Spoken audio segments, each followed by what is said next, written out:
नमस्कार। हम यदि गौर करें तो समझ में आता है कि ऑल द टाइम हमारे मन में कुछ न कुछ चलता ही रहता है।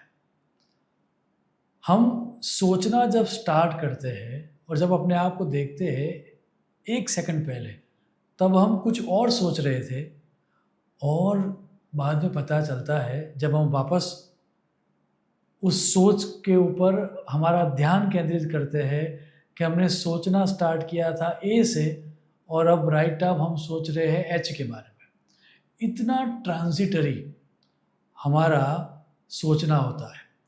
अब हमारा सोचना कितना फ़नी है, वह दिखाती ओशो रजनीश की एक बड़ी प्यारी कथा है। ध्यान से सुनना। एक बार ट्रेन में 2 अजनबी आमने-सामने बैठ के ट्रैवल कर रहे थे। एक यात्री ने बड़ी विनम्रता से, ह्यूमिलिटी के साथ सामने वाले व्यक्ति से पूछा कि आपकी घड़ी में कितने बजे हैं? उस व्यक्ति ने माना जैसे कि सुना ही नहीं है। वो बाहर विंडो की तरफ ही देखता रहा। तो जिसने पूछा था उसने ये सोचा कि शायद उसने सुना नहीं होगा, तो उसने दोबारा पूछा। फिर भी कोई जवाब नहीं, वो वैसे ही देख रहा है। तीसरी बार पूछा, चौथी बार पूछा, लेकिन वो कोई जवाब ही नहीं दे रहा है। तभी एक स्टेशन आया और जो सामने बैठा हुआ व्यक्ति था जो जवाब नहीं दे रहा था, वो एक्सक्यूज़ मी करके जाने के लिए उठा। वो देख के जिसने टाइम पूछा था वो व्यक्ति गुस्से में हो गया। उसने कहा कि मैंने सोचा आप बहरे हो, लेकिन आप तो सुन भी सकते हो, तो आप ये जवाब क्यों नहीं दे रहे थे कि कितने बजे? तो उसने कहा, उसका जवाब सुनो।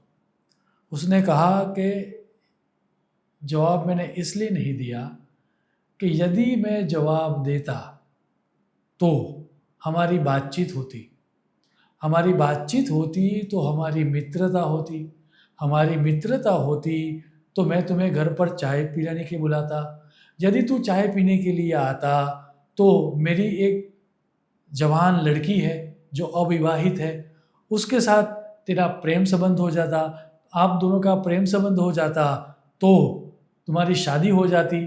और मैं कतई नहीं चाहता था कि मेरा दामाद वैसा हो जिसके पास खुद की घड़ी भी ना हो।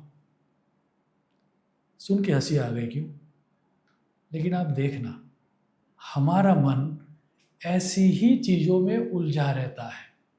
हम कहीं से जा रहे हैं और जो हमें हर रोज़ स्माइल करता है वैसा व्यक्ति स्माइल नहीं करता, तो हम सोचते अचानक क्या हो गया? क्या कोई गलती हो गई? मेरे से गलती हो गई या फिर ये घमंड में आ गया? किसी को हमने व्हाट्सएप किया और हमने देखा कि उसने व्हाट्सएप देख तो लिया है लेकिन रिवर्ट बैक नहीं किया। तुरंत हम ये स्टोरी बुनने लगेंगे कि वो मुझे इग्नोर कर रहा है, शायद वो घमंडी हो गया है। समझते हैं क्या अपने आप को? सोचना इसके बारे में। समटाइम्स बातें कुछ और ही होती है, लेकिन हमारा मन एक बड़ा ही इंटरेस्टिंग स्टोरी टेलर है, और वो भी नेगेटिव स्टोरी टेलर।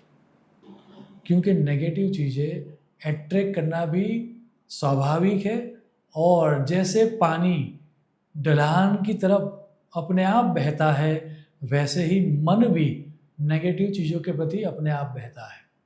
तो जब नेक्स्ट टाइम आप अपने मन को किसी स्टोरी टेलिंग में कैच करो, तुरंत बंद करो कि ये स्टोरी हमें नहीं सुननी है, हम रियलिटी को देखेंगे। शुभम भवतु। प्रणाम।